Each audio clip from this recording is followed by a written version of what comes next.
Hello students, welcome to my channel. This is Roshan sir Max. चलिए media students, एक नई video की शुरुआत हम करते हैं। बहुत इंपॉर्टेंट वीडियो है 10th क्लास स्टूडेंट्स के लिए।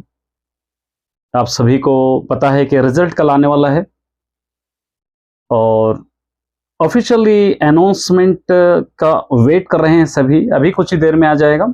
आप स्क्रीन पर देख सकते हैं, तेलुगु न्यूज़ है, अभी कुछ देर पहले आई है।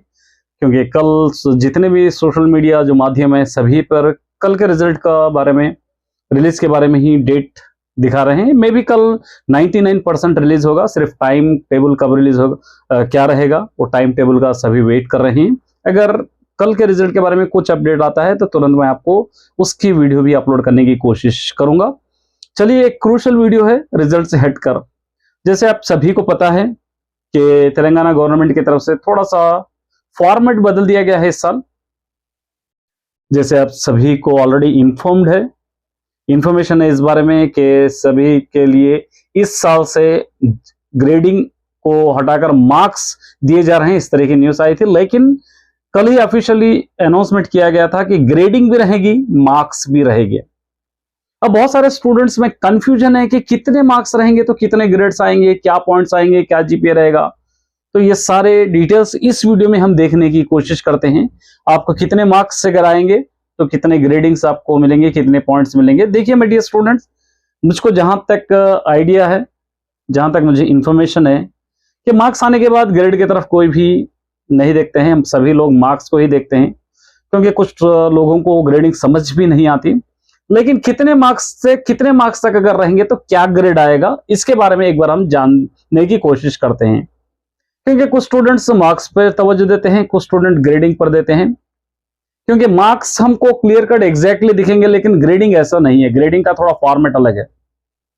अब मैं डिटेल्स में इस ग्रेडिंग सिस्टम को समझाने की कोशिश करूंगा और आपको मार्क्स और ग्रेडिंग मिलकर कैसे आएंगे वो भी एक बार मैं आपको समझाने की कोशिश करूंगा।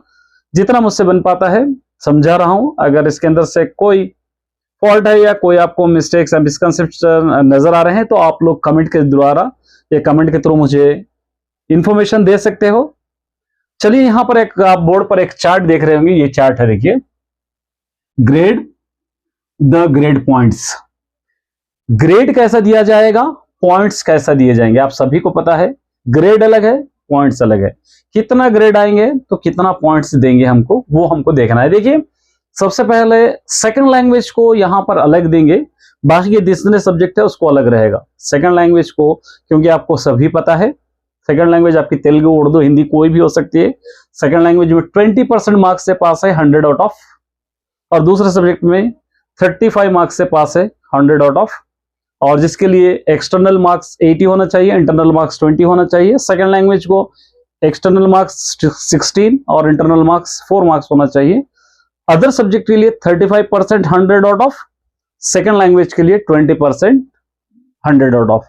हम सभी को पता है कि इंटरनल के 20 मार्क्स स्कूल वाले देते हैं और एक्सटर्नल 80 मार्क्स का हमने बोर्ड एग्जाम ऑलरेडी लिख चुके हैं। तो बोर्ड एग्जाम में एटलीस्ट हमको 28 मार्क्स आना कंपलसरी है पास होने के लिए, और स्कूल वालों के एटलीस्ट 7 मार्क्स इसके अंदर कैलकुलेट होना जरूरी है। दोनों मिलाकर आपके 35 मार्क्स हो जाएंगे। एटलीस्ट कह रहा हूं ना, स्कूल वाले ज्यादा ही मार्क्स देते हैं। ऐसा नहीं कि 7 मार्क्स 6 मार्क्स, ऐसा नहीं, ज्यादा ही मार्क्स आपके देते हैं। जितने मार्क्स आए उतने ऐड होते हैं। ऐसा नहीं है कि कई स्टूडेंट्स क्वेश्चन करेंगे कि क्या सर 7 ही मार्क्स ऐड होंगे। नहीं, जितने मार्क्स आते हैं उतने ऐड होंगे। एटलीस्ट कम से कम 7 मार्क्स होना चाहिए। अब देखिए, यहां पर यह थर्ड लैंग्वेज है और उसी तरह नॉन लैंग्वेजेस है। थर्ड लैंग्वेज इंग्लिश और उसी तरह फर्स्ट लैंग्वेज कोई भी हो सकती है आपकी, उर्दू हो सकती है, तेलुगु हो सकती है, हिंदी हो सकती है। First language, third language and non languages 5 subjects. First language Urdu, Hindi, Telugu हो सकती है। थर्ड लैंग्वेज इंग्लिश है सभी के एज यूजुअल। उसके बाद mathematics, physical science, biological science एक ही जगह कैलकुलेट होंगे, 40 मार्क्स का रहेगा। उसके बाद रहेगा सोशल स्टडीज। उसके बाद आता है सेकंड लैंग्वेज। सेकंड लैंग्वेज कोई भी हो सकती है आपकी, तेलुगु हो सकती है, हिंदी हो सकती है, उर्दू हो सकती है, अलग अलग जगहों पर अगर अलग अलग है। अगर फर्स्ट लैंग्वेज आपकी तेलुगु है तो सेकंड लैंग्वेज उर्दू या हिंदी को प्रेफर करते हैं। फर्स्ट लैंग्वेज हिंदी या उर्दू है तो सेकंड लैंग्वेज तेलुगु को प्रेफर करते हैं। दोनों कभी भी सेम नहीं होंगे। अगर फर्स्ट लैंग्वेज उर्दू है तो सेकंड लैंग्वेज भी उर्दू लेने का ऑप्शन बिल्कुल नहीं है। अगर फर्स्ट लैंग्वेज तेलुगु है तो सेकंड लैंग्वेज तेलुगु भी नहीं रख सकते आप लोग। अगर तेलुगु है तो हिंदी या उर्दू है तो तेलुगु, आप हिंदी कोई भी ले सकते हो। यहां पर डिफरेंस लैंग्वेजेस होना चाहिए। अब देखिए थर्ड लैंग्वेज, ये पूरे फर्स्ट एंड थर्ड और नॉन लैंग्वेजेस में 92 से लेके 100 मार्क्स, 92 टू 100, 93 हो सकते हैं, 94 हो सकते हैं, 95, पूरे 99, 100 तक जितने भी मार्क्स आए। और सेकेंड लैंग्वेज में 90 से लेके 100 तक, मतलब यहां से 2 मार्क्स कम हो गए।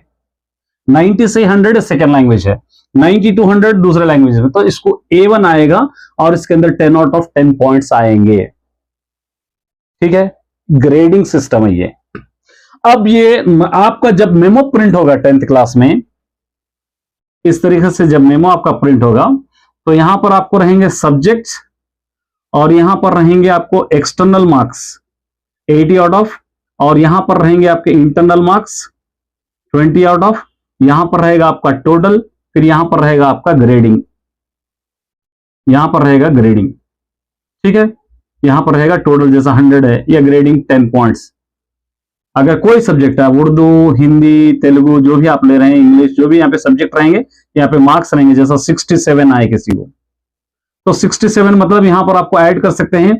67 में सपोज 50 यहां से आए और इंटरनल मार्क्स 79, दोनों मिला के 67 है। अब 67 यहां पे देखना है, 67 से यहां पे क्या आएगा, B2 आएगा ग्रेड, इस तरह आपको डालेंगे। हो सकता है इसके अंदर पॉइंट्स भी आएंगे, लेकिन B2 के पॉइंट्स क्या है यहाँ पे 7, ये पॉइंट्स आएंगे या नहीं आएंगे इसका कोई इंफॉर्मेशन अभी तक नहीं है, सिर्फ मैं इंफॉर्मेशन ग्रेडिंग के हद तक दे रहा हूं।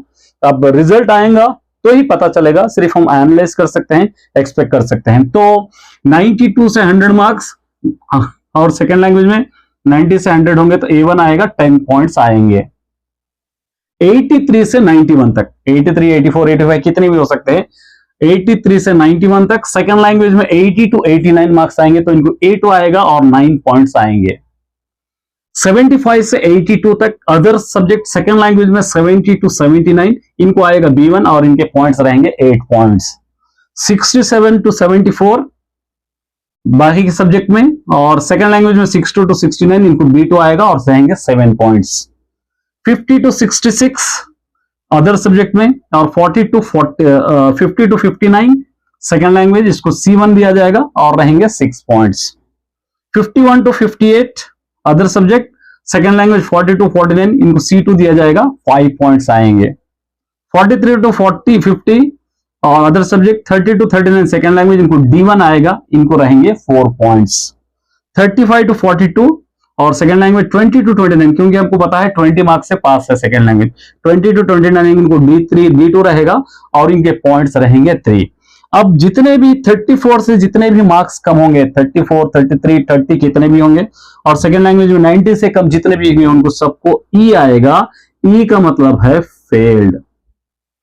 ये एक सिंपल चार्ट है मार्क्स सिस्टम का और ग्रेडिंग का। अगर आपको सपोज एक सब्जेक्ट में आपको सपोज आगे 85 मार्क्स आए, तो 85 मार्क्स यहां पर आएंगे, आपको देंगे A2 ग्रेड आएगा। अगर आपको आ गए 53 मार्क्स पूरे मिलाकर एक्सटर्नल इंटरनल, अब 53 देखिए यहां पर कहां है, 50 टू 58, मतलब आपको आएगा 5, यहां पे C2 ग्रेड।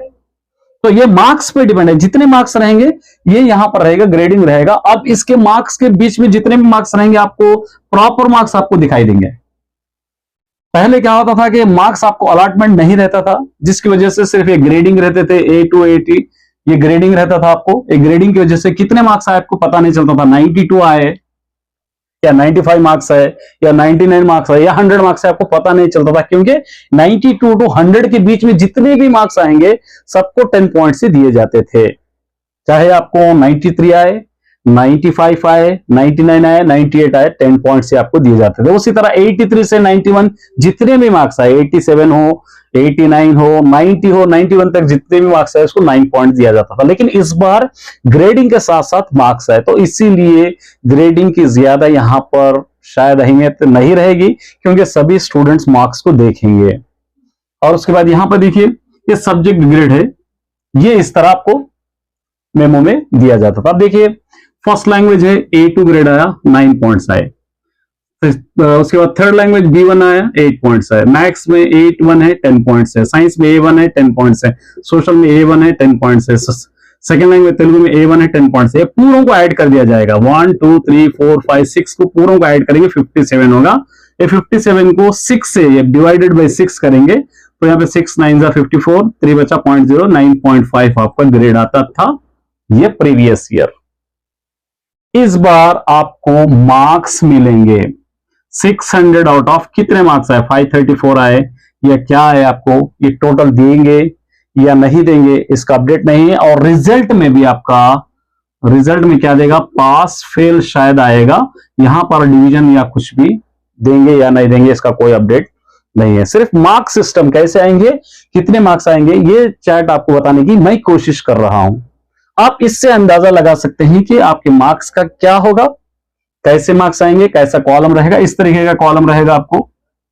और आपके मार्क्स से क्लियर कट आप देख सकते हैं। अगर किसी को फेल है तो आप किसी को 33 आए, 34 आए या 30 आए, 29 है, यहां पर आप लोग फेल है तो कितने मार्क्स से फेल है इस बार आराम से चेक कर सकते हो। क्योंकि लास्ट टाइम जो होता था सिर्फ ई कहकर आता था मेमो में, अब उसको पता ही नहीं चलता था कि कितने मार्क्स से वो लोग फेल हुए हैं, कितने मार्क्स वो लोगों को अलॉटमेंट हुए हैं। तो इसीलिए मेरे डियर स्टूडेंट एक छोटा सा कोशिश थी आपको समझाने की, कितने पॉइंट्स आए वो देखने की। और उम्मीद करते हैं कि इससे आप लोग कुछ ना कुछ एनालाइज करते होंगे, क्लियर हो गया होगा इस चैट से। एक बार आप देख ले सकते हैं, ये इंपॉर्टेंट है आपके लिए। मार्क्स अगर दे रहे हैं तो ये भी आपको इंपॉर्टेंट है। इसके बीच में जितने भी मार्क्स आएंगे आपको उतने ही मार्क्स आपको यहाँ पर मेमो पे रहेंगे। अब रिजल्ट आएगा, मेमो रिलीज करेंगे, तभी हमको पता चल जाएगा कि इस तरह होगा या कुछ चेंज होंगे। हम इसके बारे में कुछ कह नहीं सकते। बस ये छोटा सा एक चार्ट था। बहुत सारे स्टूडेंट्स कमेंट कर रहे थे कि जीपीए रहेगा, मार्क्स रहेगा, तो इस बार दोनों अलॉटमेंट की बात की गई है, तो दोनों भी किस तरह होंगे ये मार्क्स आपके देखेंगे। मुझको जहां तक अंदाजा है ज्यादातर स्टूडेंट्स मार्क्स को ही देखेंगे, जीपीए की कोई अहमियत ही नहीं रहेगी, क्योंकि मार्क्स जब अलॉटमेंट हो गए, अगर यहाँ पर मार्क्स नहीं मेंशन होते, सिर्फ ये रहते, तो एक सस्पेंस रहता था कि स्टूडेंट में मुझे A1 आए हैं तो मुझे क्या 92 मार्क्स आए हैं, 93 आए हैं, 95 आए हैं। अगर किसी को 6 पॉइंट आए हैं तो 50 to 59, 55 आए, 50 आए, कितना है पता ही नहीं चलता था, सिर्फ ग्रेडिंग देखते थे। मार्क्स का स्ट्रेस वहां पर नहीं रहता था। लेकिन इस बार मार्क्स का स्ट्रेस है, क्योंकि डायरेक्ट मार्क्स आपको दिए जा रहे हैं। तो बस ये था एक छोटा सा चार्ट। उम्मीद करता हूं कि इस चार्ट से आप समझेंगे। और कल के रिजल्ट के लिए सभी को ऑल द बेस्ट है। और धीरज रखिए और अपने आप पे भरोसा रखिए, जो भी होगा बेहतर होगा। और सभी इंशाल्लाह सभी स्टूडेंट्स पास होंगे, ये मेरा मानना है।